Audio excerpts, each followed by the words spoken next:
करंजिया ठाए विश्व प्रसिद्ध रथयात्रा हजार हजार भक्तों समागम।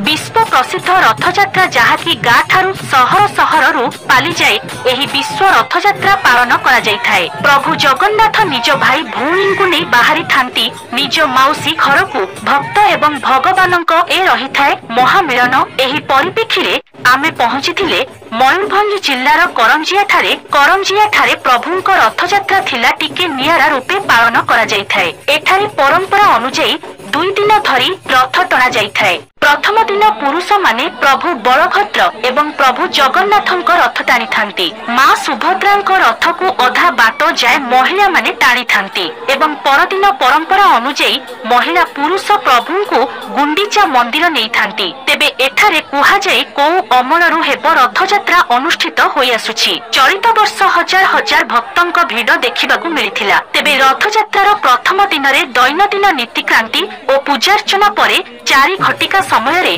छेरा पहरा परे धाड़ी पहंडी रे 3 ठाकुरଙ୍କ पहंडी विजे कार्यक्रम अनुष्ठित होइथिला। तापरे डाहुको निर्देश रे रथ टणा कार्य आरंभ होइथिला। प्रथमे प्रभु बलभद्रଙ୍କ रथ को भक्त माने अधा रास्ता को टाणी नेथिले। तांको पछरे मां सुभद्राଙ୍କ रथ महिला माने नै जाइथिले एवं भाई भौणीଙ୍କ पछरे थिले जगतर ठाकुर प्रभु जगन्नाथଙ୍କ रथ जहाँकि अति आनंद रे प्रभु को भक्त माने आनिथिले। तेबे विगत वर्ष परी ए वर्ष मध्य 20,000 रु ऊर्ध्व भक्त मानकर समागम देखा जाइथिला। करंजिया पुलिस प्रशासन तरफरु स्थाने स्थाने पुलिस रही शांति श्रृंखला रक्षा करथिले।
सुमंत पात्रଙ୍କ रिपोर्ट STV न्यूज ओडिशा 24।